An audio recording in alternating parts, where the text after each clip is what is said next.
अस्सलाम वालेकुम, मैं हूँ मुनीज़ जहांगीर और आप देख रहे हैं प्रोग्राम स्पॉटलाइट। नाजरीन, कौमी असम्बली का पहला इजलास तलब करने के हवाले से मामला अब उलझता जा रहा है। सदर की जानिब से असम्बली का इजलास बुलाने के हवाले से वजारत कानून की समरी को वापस भिजवाने के बाद स्पीकर कौमी असम्बली राजा परवेज़ अशरफ ने कौमी असम्बली का इफ्तिताही इजलास 29 फरवरी को अब तलब कर लिया है। इस हवाले से सीनियर वकील और तहरीक इंसाफ के रहनुमा बाबर अवान का कहना था कि स्पीकर के पास असम्बली इजलास बुलाने का इख्तियार नहीं और इस इजलास के बाद बनने वाली हुकूमत गैर आईनी होगी। दूसरी तरफ बिलावल भुट्टो और इसाक डार ने सदर के इजलास तलब ना करने को आइन से इनहराफ करार देते हुए इनके खिलाफ मुकदमात कायम करने का अंदिया भी दे दिया है।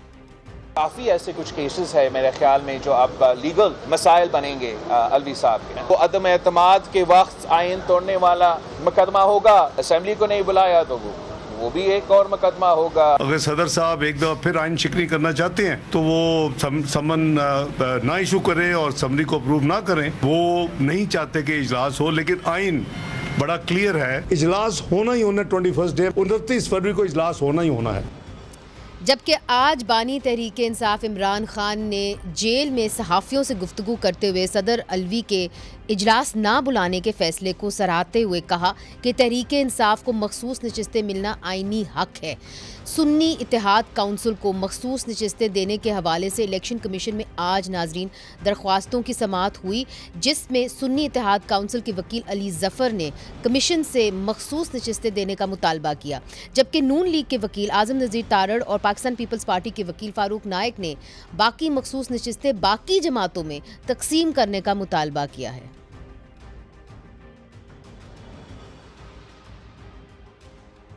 एक अनहोनी बात है कि एक सियासी जमात जिसने इंतखाबात में हिस्सा नहीं लिया और अगर लिया तो अवाम ने उसे रिजेक्ट कर दिया और उसे एक सीट भी नहीं दी सुन्नी इत्तेहाद पाकिस्तान को। अब वो कहते हैं कि हमें कुछ आज़ाद लोगों ने ज्वाइन कर लिया है, लिहाजा हमें भी मखसूस नशिस्तें दी जाए। ये ना आइन में इसका कहीं गुंजाइश है और ना ही जो इलेक्शन एक्ट और उसके रूल्स हैं उसमें गुंजाइश है। इलेक्शन कमीशन ने इस हवाले से समाअत कल तक मुलतवी कर दी है। क्या सदर आरिफ अलवी के खिलाफ आइन शिकनी का मुकदमा कायम किया जा सकता है और क्या सुन्नी इत्तेहाद काउंसिल के पलड़े में आने वाली नशिस्तों को दूसरी जमातों को देना जमहूरी तौर पर दुरुस्त अमल होगा? इस हवाले से बात करने के लिए हमारे साथ होंगे तहरीक इंसाफ के सेनेटर और सीनियर वकील वलीद इकबाल साहब। हम कोशिश करेंगे उनसे फ़ोन पर रब्ता हो जाए, अली जफ़र साहब से रब्ता हो जाए। पाकिस्तान पीपल्स पार्टी के रहनुमा और साबिक वफाकी वज़ीर सरदार बहादुर खान साहब इस वक्त हमारे साथ स्टूडियोज़ में मौजूद हैं और मुस्लिम लीग नून के नौमुंतखब रुकन कौमी असम्बली बिलाल अजहर कियानी साहब इस वक्त हमारे साथ मौजूद हैं। बहुत बहुत शुक्रिया आप दोनों का। सबसे पहले आपकी जानिब बिलाल कियानी साहब, आपसे ये जानने की कोशिश करेंगे कि एक तरफ से आप कह रहे हैं कि जी इनके पास तो मखसूस नशिस्तें हैं, ये इनको नहीं मिल सकती, मगर अगर आप इनको तकसीम कर देंगे तो एक इम्प्रेशन ऑलरेडी बना हुआ है ऑफ अ स्टोलन इलेक्शन और ये ऑलरेडी अक्यूज़ आपको कर रहे हैं कि जी आपने धांधली की और हमारे नंबर ज़्यादा थे मगर आप हुकूमत बना लें। तो अगर आप मखसूस नशिस्तें भी इनके पलड़े में नहीं जाने देंगे तो एक उसी परसेप्शन को तक़वियत मिलेगी। क्या ये जमहूरियत के लिए सही होगा? जी बिस्मिल्लाहिर्रहमानिर्रहीम। मुनीज़ा साहिबा बहुत शुक्रिया जी अपने शो में दावत देने का। देखिए बात यह है कि हमने ना कोई सीट देनी है ना लेनी है, ये तो देखिए बुनियादी तौर पे फ़ैसला इलेक्शन कमीशन का है और बुनियादी तौर पे फ़ैसला आइन के मुताबिक होना है। और जहाँ पे भी अभी भी आपने देखा कि पंजाब असम्बली में भी अभी एक सेशन हुआ है, यहाँ पे भी उन्होंने यही बात करने की कोशिश की। तो देखिए पंजाब असम्बली का भी सेशन जब तक अभी जब हुआ उसके अंदर जनरल सीट्स पे जो उनके लोग सुन्नी इत्तेहाद काउंसिल को ज्वाइन करके आए, वहाँ पे बाकायदा सबने ओथ भी लिया और उसके बाद सेशन भी हुआ। फिर पंजाब असम्बली स्पीकर और डिप्टी स्पीकर के भी इलेक्शन हुए, चीफ मिनिस्टर के भी इलेक्शन हुए। और जहाँ तक बात है रिज़र्व सीट्स की, तो देखिए बात यह है कि PTI तो itself does not have parliamentary presence. Sunni Ittehad Council parliamentary has not been able to gain a single seat in the National Assembly। तो एक ये आइन की इंटरप्रिटेशन का सवाल है या ये एक फ़ैसला है जो इलेक्शन कमीशन नहीं करना आइन के मुताबिक, इसमें हमारी मंशा तो नहीं आती। मगर जो मैंने डिफरेंट व्यू पॉइंट्स देखे हैं और जो मैंने इंटरप्रिटेशन देखी है उसके मुताबिक ये ज़रूर है कि the house has to be complete. तो अगर आइन सुन्नी इत्तेहाद काउंसिल को वो सीट्स नहीं उनकी बनती तो उस सीट्स का फिर जो भी तरीक़ाकार है उसी के नतीजे में जमातें कह रही हैं कि फिर नेक्स्ट हल यही होगा कि जो जिन जमातों की पार्लियामेंट्री प्रेजेंस है उनके दरमियान वो सीट्स तकसीम की जाएं। तो ये हमारी मर्जी की बात नहीं है जी, ये आइन की लेटर इन स्पिरिट की बात है। नहीं, मगर वो बात तो दुरुस्त है आपकी, मगर आप इलेक्शन कमीशन में गए तो हुए हैं, आप एक पार्टी तो बने हुए हैं। अली जफर साहब कल उन्होंने पेश होना है इलेक्शन कमीशन के सामने और वलीद इकबाल साहब भी आज उनके साथ कंसल्ट कर रहे थे। हम कोशिश करेंगे कि या वलीद इकबाल या अली जफर से हमारा राब्ता हो जाए इस हवाले से, क्योंकि वो बार बार एक ही बात कर रहे हैं। और सरदार बहादुर खान साहब वो ये कहते हैं कि जी आप कैसे जो हैं हमारी मखसूस नशिस्तें आप बाकी जमातों के अंदर तकसीम कर सकते हैं। उन्होंने फारूक नाइक साहब को कहा जो आपकी पार्टी से मुंसलिक हैं, उनको कहा आप ओपनली फिर आके कहें कि जी हमें आपकी नशिस्तें चाहिए। देखिए एक जुडिशल प्रोसेस है ना जी, अब मौक़िफ़ ये है कि जी ये जो सुन्नी इत्तेहाद काउंसिल है इसकी कोई एक सीट नहीं थी, ये जो इंतखाबी प्रोसेस है उसमें गई नहीं है। तो जब ये इंतखाबी प्रोसेस में ये सुन्नी इत्तेहाद काउंसिल नहीं गई तो इसका क्लेम नहीं बनता वहाँ। अब ये बिल्कुल ही अदालती मामला है तो इलेक्शन कमीशन इसको देख रहा है, अब देखते हैं इसका क्या रिजल्ट निकलता है। मगर जिस किस्म की इस वक्त इलेक्शन हुआ है, जिसके नतीजे में आप लोग भी कह रहे हैं, पाकिस्तान पीपल्स पार्टी भी कह रही है कि जी धांधली हुई है, पीटीआई जो है वो बाकायदा तौर पे बाकी जमातों के साथ राब्ते कर रही है, ख़ास तौर पे जो बलूच कौम परस्त जमातें हैं कि हम एहतजाज करेंगे। मौलाना फजलुर रहमान साहब गवर्नमेंट का हिस्सा नहीं बन रहे। अगर आप ये मखसूस नशिस्तें भी आपस में तकसीम करके बैठ जाएंगे तो एक तक़वियत मिलेगी उस सोच को कि जी ये लोग तो दूसरे का जो शेयर है उसके पर हाथ मारते हैं। देखिए एक तो ये परसेप्शन जो हो रहा है ना जी, हाँ, ये बड़ा अजीब है कि कोई धांधली जो है वो पीटीआई के साथ हो गई है। हाँ। आप यकीन जानिए ऐसा नहीं है, ये एक परसेप्शन बनाया गया है। धांधली बाकी जमातों के साथ भी हुई है। नहीं, ये बात जैसे तो है। मौलाना साहब ये कह रहे हैं बिल्कुल उनका मौक़िफ़ उस इलाके में बिल्कुल दुरुस्त मगर देखिए ऑपोजिशन में तो अब ये जमातें आके बैठ गई ना, और आप कौम परस्त जमातों की बात सुने, उन्होंने कहा कि जी हम इत्तेहाद करेंगे। पीटीआई के जो हैं जो रुकन है सारे वो जाके मिले हैं एक डेलीगेशन के तौर पे, अख्तर मेंगल साहब को मिले हैं, महमूद खान अचकज़ई साहब को मिले हैं। तो वो अगर एक इत्तेहाद बना लेंगे, वहाँ से मौलाना साहब हो जाएंगे, दो सूबे आपके खिलाफ, बलोचिस्तान भी और केपी भी। Can you afford it is the question. जी बलोचिस्तान में तो पीपल्स पार्टी मेजॉरिटी में है। पीपल्स पार्टी पीएमएलएन के साथ कोलिशन गवर्नमेंट बनाने जा रही है, तो वहाँ तो कोई ऐसा मसला नहीं है। वो तो आपकी बात सही है कि वो कोलिशन गवर्नमेंट आपस में इत्तेहाद बनाते मगर हैं, उनके बयानात आए हैं कि जी हम इत्तेहाद कर रहे हैं, 5 जमाती इत्तेहाद हो रहा है जिसके तहत वो अब जो है ऑपोजिशन करेंगे। बेशक इत्तेहाद करें। अच्छा, तो हाँ एक सूबे में उनकी हुकूमत है जी, केपीके में उनकी हुकूमत है, बलूचिस्तान में तो पीपल्स पार्टी और पीएमएलएन जो है वो हुकूमत बनाने को जा रही हैं। नहीं वो तो एक अलग बात है। बिलाल कियानी साहब, मैं आपसे भी ये सवाल कर लेती हूँ। देखिए ये जो सरदार बहादुर खान साहब बात कर रहे हैं ना, वो उसके बिल्कुल बरक्स बात करते हैं। आप लोगों की पार्टी ने तो कौम परस्त जमातों से के साथ मिल के काम किया है, चाहे वो अख्तर मेंगल साहब की पार्टी हो, चाहे वो डॉक्टर मालिक बलोच की पार्टी हो। आपने तो उनको चीफ मिनिस्टर बना दिया था जब आपका टेन्योर आया था। तो अब वो कहते हैं कि जी आपने हमारा वोट पे डाका डाला है। और अगर ये पीटीआई और फिर मौलाना साहब भी इस दफ़ा आपके सफ़ों में नहीं आ रहे, तो 2 सूबे अगर इस तरह एहतजाज पे आ जाएंगे तो आपने भी तो मईशत अगर चलानी है तो हुकूमत तो चलानी पड़ेगी। फिर कितना मुश्किल हो जाएगा आपके लिए। आप नहीं समझते, लेने दें इनको मखसूस नशिस्तें, आप क्यों पार्टी बन गए हैं इलेक्शन कमीशन के अंदर? नहीं देखिए बात यह है कि मखसूस नशिस्तें किसको दें, मतलब कि आप बताइए किसको दें। अगर सुन्नी इत्तेहाद काउंसिल कोई आइन के मुताबिक बनती हैं और अगर हमारी पटिशन गई हुई भी है तो उसी बुनियाद पर गई हुई है कि एक आइन के मुताबिक ही हम वहाँ पे एक केस लीड कर रहे हैं ना चीज़। अब हम अगर आइन के मुताबिक बनती ही नहीं है सुन्नी इत्तेहाद काउंसिल की तो उनको किस तरह देनी चाहिए। और देखिए दूसरी बात यह है कि जो आपने सवाल किया ओवरऑल, देखिए 16 माह की भी जो हुकूमत थी, जो कोलिशन गवर्नमेंट थी, जो पीएमएलएन लेड कोलिशन थी, उसमें भी काफ़ी चैलेंजेस थे। कोalition गवर्नमेंट के एक अपने चैलेंजेस होते हैं, मगर उस टाइम पे भी जमातों ने भी एक मेच्योरिटी के साथ मामलात को लेके चली। शहबाज शरीफ साहब ने भी बतौर प्राइम मिनिस्टर सब जमातों को साथ लेके चले। बहुत अहम फैसले हुए, बड़े मुश्किल फैसले हुए, बल्कि ऐसे फैसले जो एक नॉन कोalition गवर्नमेंट, मतलब कि अगर आपकी सिंगल पार्टी गवर्नमेंट होती है उसके लिए भी शायद मुश्किल होते हैं, मगर कोalition गवर्नमेंट में और भी मुश्किल हो जाते हैं। तो वो उस तरह के फैसले भी संजीदगी के साथ, एक पॉलिटिकल मेच्योरिटी के साथ ना सिर्फ डिस्कस किए गए बल्कि लिए गए, और लोगों की एक्सपेक्टेशंस के बरक्स, चूँकि लोगों का ख्याल था कि आम फैसले भी शायद कोalition गवर्नमेंट्स में मुश्किल हो जाते हैं, मगर वो गवर्नमेंट चली। तो आप देखेंगे इसी तरह ही ना सिर्फ गवर्नमेंट में बल्कि पार्लियामेंट में भी हमारी पार्टी की भी, इस कोalition की भी पूरी कोशिश होगी इंशाल्लाह कि एक संजीदगी के साथ, एक कंस्ट्रक्टिव अप्रोच के साथ सबको कॉन्फिडेंस मिले कि जिस हद तक मुमकिन हो मामलात को कौमी इश्यूज पे आगे लेके जाया जाए। वो बात तो आपकी ठीक है, ये तो संजीदा कोशिश सबकी होती है, मगर हमने माजी में भी देखा है कि हुकूमतों को चलने नहीं दिया या वज़रा आज़म को अपनी टर्म कंप्लीट करने नहीं दी गई। जिस तरह से ये हुकूमत बनी है और आगे चलने का सोच रही है, और अगर आपके अपने पुराने साथी ही इस वक्त सरापा एहतजाज हैं, तो फिर आगे के मामलात को आप लोग कैसे संभालेंगे? और अगर सियासी मामलात ना संभाल सके तो मईशत तो बिल्कुल भी नहीं संभलेगी। ये सारे सवाल मैं आपके सामने फिर से रखूंगी। वक्फा लेते, वक्फे के बाद फिर से हाजिर होते हैं।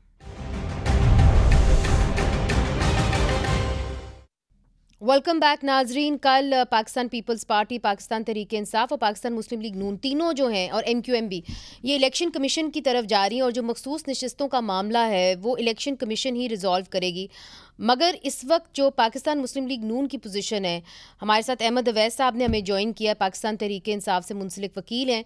अहमद अवैस साहब, जो इस वक्त आज़म नज़ीर तारड़ साहब की पोजीशन है, वो कहते हैं कि जी सुन्नी इत्तेहाद काउंसिल एक पार्लियामानी पार्टी तो है नहीं, और उन्होंने पिटिशन भी नहीं दायर की मखसूस नशिस्तों के हवाले से, तो कैसे फिर उनको ये मखसूस नशिस्तें मिल जाएंगी कानूनी तौर पर?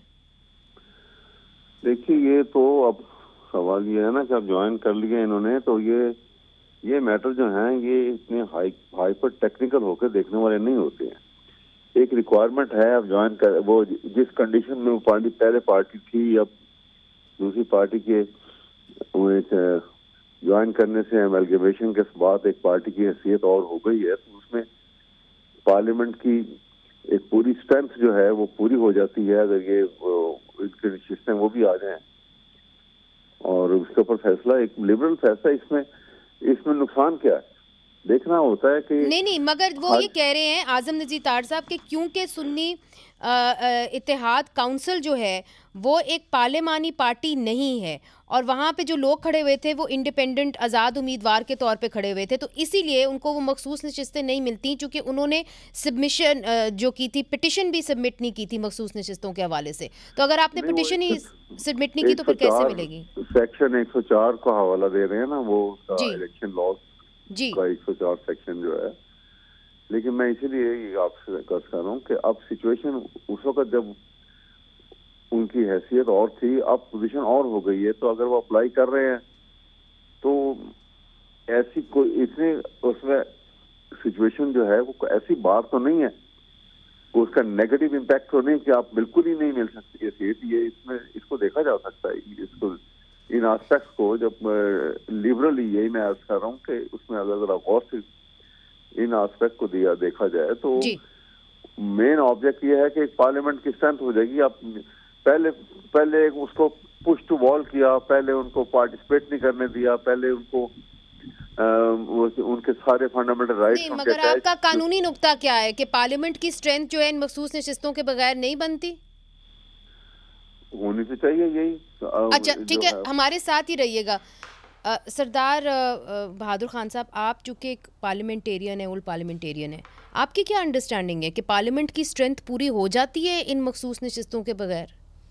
जी, ऐसा कोई इसमें मुज़ायका नहीं है कि पार्लियामेंट का सेशन जो है वो इनके बगैर नहीं हो सकता। मैं आज भी पढ़ता रहा हूँ जी कॉन्स्टिट्यूशन को, तो उसमें ऐसा नहीं है। अब ये देख लें, खुदा न खास्ता ऐसा हो जाता है कि कोई ऐसा सानिया हो जाता है कि पार्लियामेंट के कुछ मेंबर्स जो हैं वो नहीं रहते हैं, तो दुनिया में तो क्या फिर सेशन नहीं होगा? नहीं, सेशन तो होगा। तो ये जो बात है कि पार्लियामेंट कंप्लीट हो जाए, नहीं, मैंडेटरी है कि session shall be held within 21 days. वो मैंडेटरी है। अच्छा, अब सदर साहब नहीं कर रहे, उसके ऊपर बिलावल भुट्टो जरदारी साहब ने एक इशारा किया कि जी हम आर्टिकल 6 भी लगा सकते हैं सदर आरिफ अलवी के ऊपर। तो क्या आर्टिकल 6 की बात उन्होंने नहीं की, आइन शिकनी की बात की। उन्होंने आर्टिकल 6 की बात नहीं की। उन्होंने ये कहा कि पहले जो इन्होंने असेंबली डिसॉल्व की थी वो आर्टिकल 6 के ज़ुमरे में आती है बात। ये उन्होंने कहा है कि ये दुरुस्त नहीं कर रहे हैं, ये भी भुगतेंगे और इनको हम ट्राई करवाएंगे। नहीं, तो जब आप कहते हैं इनको आप ट्राई कराएंगे तो पीपल्स पार्टी का क्या इरादा है? ये क्या सिर्फ एक तकरीर के हद तक ही है या आप कोई अमली इसके ऊपर कदम भी लेने को तैयार है? देखिए ना, अगर तो सदर साहब नहीं कहते तो ज़ाहिर है कानून अपना रास्ता तो लेता है। वो क्या होगा, नहीं उसके अंदर आपको मूव करनी पड़ेगी ना, आपको मूव करनी पड़ेगी, कंप्लेंट प्रोसीड करेंगे ना जी। मगर अभी तक आपने कोई फैसला नहीं किया, सिर्फ बयान ही दिया है। ठीक है बिलाल साहब, इसके ऊपर पाकिस्तान मुस्लिम लीग नून कहाँ खड़ी है? पाकिस्तान पीपल्स पार्टी कहती है कि जी आइन शिकनी की है सदर आरिफ अलवी ने, वो 21 दिन के अंदर अगर इजलास नहीं बुलाते तो फिर जो है वो इस जुमरे में आ जाते हैं कि जी उन्होंने वायलेशन की है कॉन्स्टिट्यूशन की। तो आप इधर कहाँ खड़े हैं? क्या आप समझते हैं सदर के खिलाफ कार्रवाई हो सकती है? जी देखिए, मैं अभी आई हैव टू चेक कि हमारी आज़म तारर साहब की आप सॉर्ट चला रही थी कि what formal legal position we have taken, but देखिए बात तो ये मेरी भी अंडरस्टैंडिंग यही है। मैं भी बल्कि आइन का रेलेवेंट क्लॉज ही ढूंढ रहा था कि वाज़े तौर पे मेरी अंडरस्टैंडिंग है जी, आइन में लिखा हुआ है कि 21 दिनों के अंदर 21 days within 21 days of the election day a national assembly session has to be held। तो अगर तो आइन में ये वाज़े तौर पे लिखा हुआ है तो अगर ये नहीं इंश्योर किया जाता तो आइन शिकनी नहीं है तो क्या है? और देखिए दूसरी बात ये है कि आप ये कह देना कि नेशनल असम्बली का सेशन इसलिए नहीं हो सकता क्योंकि हाउस कंप्लीट नहीं है। तो देखिए कभी भी हाउस प्राइम मिनिस्टर्स के इलेक्शंस होते हैं, इन एनी केस कभी भी कोई ना कोई 2 या 3 मेंबर्स, समवन इज़ डिसीज्ड, किसी वजह से किसने हल्फ नहीं लिया हुआ, ये तो मुस्तकिल हाउसेस इनकम्प्लीट होते हैं, कभी 2 कभी 3 कभी 4। तो ये कोई लीगली इसकी में कोई बेसिस नहीं है। इन द पास्ट कोई इलेक्शंस आप देख लीजिए कभी भी नहीं रुके या कोई भी मामला असम्बली का इस वजह से नहीं रोका, तो इसलिए इसकी कोई मेरे नज़दीक लीगल बेसिस नहीं है to halt the process of parliament, to halt the calling of the first National Assembly session and to hold it hostage, okay, whilst violating the constitution। तो देखिए इसलिए मेरे नज़दीक तो जी इसका कोई अब आप इस वजह से कि जब तक इसका इलेक्शन कमीशन में फ़ैसला नहीं होता या कहीं कोर्ट्स में फ़ैसला नहीं होता कि रिज़र्व सीट्स का क्या होना है, आप इस वजह से एक आइन की वायलेशन करें और वक्त पे असम्बली का सेशन करवा के जो MNAs इलेक्टेड हैं उनका और रिज़र्व सीट्स पे जो लोग मौजूद हैं उनका ओथ ना करवाएं ताकि स्पीकर और डिप्टी स्पीकर का इलेक्शन हो, प्राइम मिनिस्टर इलेक्ट हों, आप ये सारा प्रोसेस गवर्नमेंट फॉर्मेशन का इस वजह से रोक दें। तो मेरे नज़दीक तो यकीनन ये आरिफ अलवी साहब की तरफ से एक वायलेशन है ऑफ द कॉन्स्टिट्यूशन। अच्छा, अहमद अवैस साहब, आरिफ अलवी साहब जो है कॉन्स्टिट्यूशन की खिलाफ वर्जी कर रहे हैं, आइन शिकनी कर रहे हैं और जो सेक्शन 91 है 2 ऑफ द कॉन्स्टिट्यूशन उसके खिलाफ जा रहे हैं। और वो जो एक शिक है कॉन्स्टिट्यूशन की वो तो बड़ी क्लियरली कहती है कि जी आप 21 दिन के अंदर जो है जनरल इलेक्शंस के फ़ौरन बाद आप 21 दिन के अंदर आप नेशनल असम्बली का सेशन आपको बुलाना पड़ेगा। तो आप नहीं समझते जमहूरियत के प्रोसेस के अंदर खलल डाल रहा है सदर? जी हाँ, आज जमहूरियत खतरे में पड़ गई है। ये देखिए, ये शिक जो है ना, ये नेगेटिव इंपेरेटिव के साथ नहीं है, जबकि आर्टिकल 48 को निकाल लीजिए और उसका सब आर्टिकल 5 को भी खोल के सामने देखिए जरा। अच्छा, आर्टिकल 48 सब आर्टिकल 5, ठीक है, उसमें है it is about the election on the dissolution of assembly. तो है कि appoint a person not later than 90 days। Sir ये डिसोल्यूशन ऑफ असेंबली तो नहीं हुई है ना, ये तो इलेक्शंस हुए हैं और नई असेंबली बनी है। सवाल ये है कि ये डिसोल्यूशन ही, मैं आइन की शिक तो देखा ना उसको, हर आर्टिकल 48, ठीक है जी, आर्टिकल 48 कहता है कि when the president dissolves the national assembly, notwithstanding anything contained in clause 1, he shall appoint a date not later than 90 days। अच्छा मगर सर वो डिसॉल्व नहीं हुई ना, दैट इज द प्रॉब्लम। तो देखिए ना सवाल ये है। अच्छा सर एक सेकंड सर, बाकियों की भी ओपिनियन ले लेते हैं। एक मिनट बात सुन लीजिए। जी जी, मैं ये कह रहा हूँ कि ये 90 डेज जो हैं वो कैसे किस तरह सबने मिलकर उसको 90 डेज की जगह वो 365 डेज से भी ऊपर ले गए। वो शिकनी टूटी कॉन्स्टिट्यूशन की। अच्छा ओके, आप उसको कंपेयर करें। सो अगर पहले टूट गई तो व्हाई नॉट नाउ सरदार साहब? नहीं, ये सवाल ये टूटने वाली बात मैं कहता हूँ, ये टूटने वाली नहीं है। यहाँ दोनों में फर्क है। वो नेगेटिव इंपेरेटिव के साथ है। आपका लैंग्वेज को देखिए, कॉन्स्टिट्यूशन की लैंग्वेज को देखिए। वो कह रहे हैं कि he shall appoint not later than 90 days. यहाँ पे वो कह रहे हैं कि वो शट होल्ड सेशन जो है वो 21 डेज का। यहाँ प्रेसिडेंट का ये कहना है कि अभी एक मैटर जो है वो इलेक्शन कमीशन डिसाइड नहीं किया है, तो ऐसी वो डिसाइड करके, क्योंकि ये इशू है ये पूरा हो जाए। ठीक sir, we get your point. और दूसरी एक और पॉइंट भी है कि अभी तो जो उसकी नोटिफिकेशन जो है, गैजेट नोटिफिकेशन भी इन्होंने रिटर्न कैंडिडेट की नहीं निकाली अभी तक। अच्छा नाउ सर इधर ही रुक जाएंगे, इम्पोर्टेंट पॉइंट है जी रिटर्न। देखिए इलेक्शन कमीशन की जो प्रोसीडिंग है उसको आप असेंबली के सेशन से लिंक नहीं कर सकते। ऑलराइट, ठीक है ना जी। वो तो 21 डेज में आपने बुलाना ही बुलाना है। ठीक है ना जी, वो तो प्रोसीडिंग हो रही है, होती रहे। 90 डेज में इलेक्शन भी कराना ही कराना था, वहाँ क्या हुआ? वो कह रहे हैं 90 दिन के अंदर भी तो इलेक्शन कराना था, वो उसका क्या हुआ जो अदालत ने कहा था? जी, जो अदालत ने कहा था तो अदालत ने ही कॉन्स्टिट्यूशन कह रहा था उनको। वो क्या है ना जी, मतलब इसमें जो पार्टियां थी, हम जो पीपल्स पार्टी थी, हमारा मौक़िफ़ तो यही था कि 90 दिन के अंदर इलेक्शन हो जाए।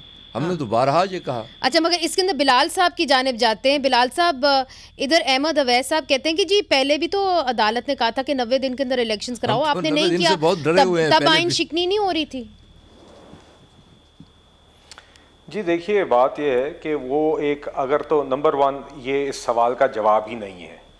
अगर तो ये इसका मतलब ये है कि अहमद अवैस साहब यहाँ पे बहस हार गए, या तो तस्लीम कर लेंगे चलें जी मैं मान लेता हूँ ये गलत है, मगर वो भी तो गलत था। तो अगर तो उनकी बहस ये है तो चलें पहले तो ये तस्लीम कर लें, फिर हम दूसरी बात पे आ जाते हैं कि उस टाइम पे वो कहते हैं कि ये एक रिक्वायरमेंट है। अच्छा जी, चलें, he is right if that is your argument, that's an excellent argument. मैं आपको सर इस पे मुबारकबाद पेश करता हूँ।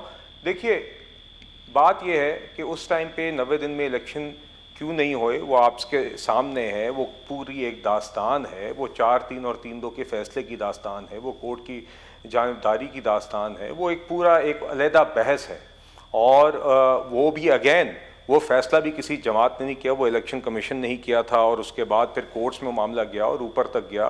तो देखिए अब यहाँ पे अगर आप आ जाएं तो इसका मतलब यही हुआ कि आपने भी लैंग्वेज अगर निकाली तो आपने 90 दिन के इलेक्शन की निकाली, तो आपने ये तो तस्लीम कर लिया कि 21 दिन के अंदर इलेक्शन यहाँ पे होने लाजिम है। दोनों बातों का कोई ताल्लुक नहीं है जी। असेंबली का सेशन 21 दिन के अंदर कॉल ऑन होना एक आइनी रिक्वायरमेंट है, ये होना चाहिए है। इसका रिजर्व सीट्स के फैसले के साथ कोई ताल्लुक नहीं है। ये बात वाजे होनी चाहिए। ये हम जितना मर्जी बहस कर लें, ये फैक्ट नहीं बदलेगा। रिजर्व सीट्स पे क्या होना चाहिए क्या नहीं होना चाहिए, जमातों का अपना मौक़िफ़ होगा, इलेक्शन कमीशन के अंदर बहस होगी, इसका जवाब तो लीजिए अगर नहीं होगा। जी हम आपसे जवाब लेंगे अहमद अवैस साहब, मगर उसके साथ असेंबली का सेशन मुंसलिक करना मुमकिन नहीं है। जी अहमद अवैस साहब, you are comparing apples and oranges. मैं आपको ये कह रहा हूँ, देखिए ये आर्टिकल 91 का आर्टिकल 4 को भी साथ पढ़ी है। इसके सब आर्टिकल 4 इसका जी, सब आर्टिकल 4 कहता है the prime minister shall be elected by the vote of the majority of the total membership of the national assembly. अब टोटल मेंबरशिप में वो रिजर्व सीट भी सारी और माइनॉरिटी सीट भी सारी आ जाती है। वो उनकी मेजॉरिटी से, वो सिंपल मेजॉरिटी से जो प्राइम मिनिस्टर को इलेक्ट किया जाएगा। अब वो चीज पेंडिंग पड़ी हुई है और आप प्रिसाइजिंग करके प्राइम मिनिस्टर कैसे इलेक्ट करेंगे? आप एक रिक्वायरमेंट नहीं पूरी हो रही, that's why he has done it. अच्छा, इसके ऊपर सरदार बहादुर खान साहब कुछ कहना चाह रहे हैं। जी टोटल सीट्स से मुराद ये है कि जो एग्जिस्टिंग सीट्स हैं, ऑल राइट, जो वहाँ मौजूद एग्जिस्टिंग सीट्स हैं उनमें वो 169 मेरे ख्याल में 168 बनती है। आप देखिए कि एग्जिस्टिंग नहीं है। आप आर्टिकल सब आर्टिकल 4 को पढ़िए, आर्टिकल 91। ठीक है, मेरा ख्याल है कि हम वी कैन अग्री कि इसके ऊपर 2 वाज़े कानूनी राय है और हमें ये देखना होगा कि ये मामला जो है अदालतों में, इलेक्शन कमीशन में कैसे प्ले आउट करेगा। मगर बहुत शुक्रिया अहमद अवैस साहब, आपने हमें ज्वाइन किया। मगर नाजरीन, अदालतों के बाहर भी बहुत सारे मुश्किलात जो हैं इस इनकमिंग गवर्नमेंट के लिए होंगे, इस नई हुकूमत के लिए होंगे। उसे ये कैसे निपटेंगे ये बड़ा ज़रूरी होगा, चूँकि उसके तहत जो है सियासत भी मुस्तहकम हो सकेगी और मईशत भी, उसके बगैर नहीं हो सकेगा। वक्फा लेते वक्फे के बाद आपको दिखाते हैं कि इस्लामाबाद के अंदर आज़ादी इज़हार राय के ऊपर एक मुजाहरा हुआ है, और इसलिए हुआ है चूँकि एक मशहूर सहाफ़ी असद तूर को FIA ने फ़िज़िकल रिमांड में ले लिया है। उनके ऊपर जो एलिगेशंस लगाए हैं वो बहुत ही वेग हैं। उस हवाले से आपको वो सेगमेंट दिखाएंगे वक्फे के बाद।